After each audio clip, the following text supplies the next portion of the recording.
Paul Brooks, classical jazz guitarist, with another lesson on learning the fretboard. Last time we talked about the C major scale and how the tone spacing goes whole tone, half tone, whole tone, half tone. What we didn't discuss is the circle of fifths, which you need to learn before learning tunes so you understand how the key signatures work, going up the neck, and the sharps and the flats. So there are 7 sharp keys and 7 flat keys. C major is no sharps, no flats. So when we did G major, we noticed that it went whole tone, half tone, whole tone, whole tone to F sharp, and then F sharp to G gave us a half tone. So it's whole tone, half tone, whole tone, half tone. So F sharp becomes the key signature of G major. Okay, so what you need to do is get a piece of paper. We always write things out, and do a circle on the piece of paper like a clock, and at 12 o'clock put 0, and then at 1 o'clock put 1, 2 o'clock 2, 3, 4, 5, 6, 7. On the other side put 1, so we're going on the left side, 1, 2, 3, 4, 5, 6, 7.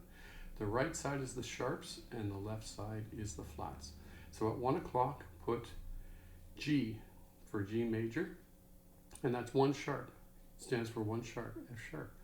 Now when you do a circle of fifths, you count up 5 notes. We did C up to G to get the G scale. So now if we count up 5 notes from G, we get D. So the second at 2 o'clock will be D major. Okay? And I want you to work out the scale. Now you'd have to write these scales out on a piece of paper. Don't just try playing them on the guitar. Write them out like we always do. So you've got D to E as a whole tone. E to F is a half tone. So we want E to F sharp like before. E to F sharp is a whole tone. F sharp to G is a half tone.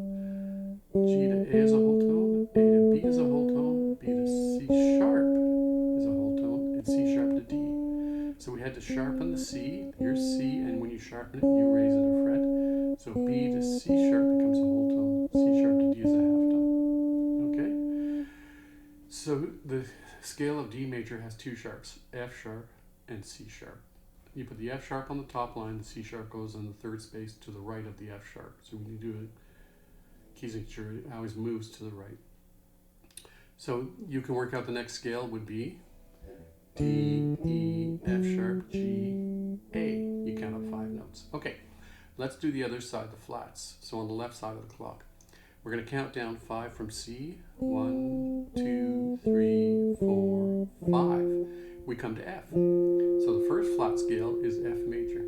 Okay, so you've got F to G is a whole tone, G to A is a whole tone, A to B is a whole tone, but we want a half tone. So we're going to flatten the B to B flat. So now we have A to B flat is a half tone, B flat to C is a whole tone, C to D is a whole tone, D to E is a whole tone, and E to F is a half tone. So there's how you get your first flat scale. It's got a B flat in it. Okay, so on the 1 on the left side, write F major, and it has a B flat as its key signature. The sharps and flats are always called key signatures, and that's what you look at when you play a tune. You check what key signature the tune is written in, and that's how you figure it out. Okay, so going down from F, E, D, C, B. So our next scale is B flat. Okay, so you start on the low B flat and write it from B to B up on the third line, and then start working out the scale. Okay, so going around the sharps, you have G major, D major, A major, E major, and B major. Start with those first. On the flat side, you have F, B flat, E flat, A flat, and D flat. Start with those on the flat side, okay? But you still need to work out where to play the first note and where to write the first note. Now, the neat thing about this is, remember the scales we did on the 3 strings. So now, when you played like a G scale, G, A, B, C, D, E, that scale was actually in C major because there were no sharps or flats. Now, if you want to change all the scales you learned before to G major, you just sharpen all the Fs. Okay? So you go G, A, B, C, D, E, F sharp, G. G, F sharp, E, D, C, B, A, G. Now, you can go up to the A scale. A, B, C, D, E, F sharp, G, A. You can do the B scale. B, A, G, F sharp, E, D, C, B.